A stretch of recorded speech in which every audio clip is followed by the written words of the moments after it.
La frontière de Bunagana, dans le territoire du Rutshuru, à l'est de la République démocratique du Congo, a été rouverte le 31 mars 2023.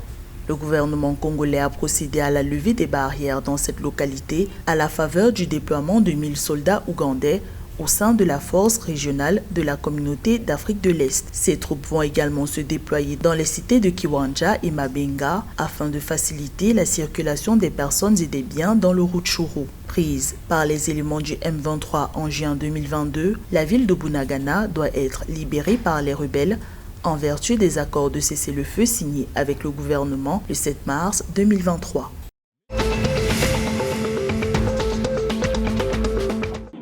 Les avoirs en or de la Banque des États de l'Afrique centrale sont en nette progression de 6,7% à 224 milliards de francs CFA en 2022. La hausse de la valeur découle de l'évolution du cours de l'once qui s'est apprécié à 1 699 € au 31 décembre 2023 contre 1 586,03 € à la même période en 2021. Toutefois, le stock d'or de l'institution d'émission sous-régionale est resté figé à 201 903,40 onces, soit 5,8 tonnes.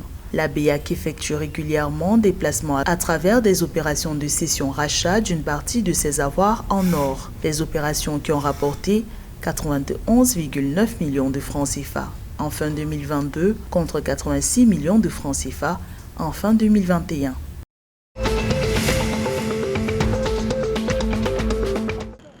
La République du Congo renforce sa crédibilité sur le marché des titres publics de la Communauté économique et monétaire d'Afrique centrale CEMAC. Devenu l'un des principaux animateurs du marché sous-régional des titres, le Congo a procédé le 31 mars 2023 au paiement d'un peu plus de 12 milliards de francs CFA d'intérêt sur des dettes contractées en obligations du Trésor assimilables OTA de 3, 4, 5 et 6 ans de maturité. La dernière opération du Congo sur le marché des titres publics date du 23 mars 2023 pour la levée de 20 milliards de francs CFA sous forme d'OTA de 2 ans rémunérés au taux annuel de 5,50%.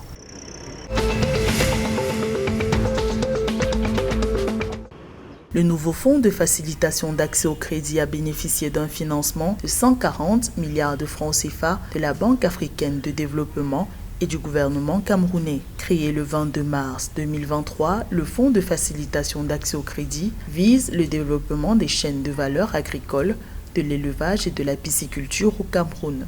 Ce financement va permettre l'opérationnalisation de ce fonds qui a les mêmes attributions qu'une banque agricole dédiée à la promotion de la compétitivité des filières agricoles, au développement de l'agriculture de seconde génération, ainsi qu'aux chaînes de valeur.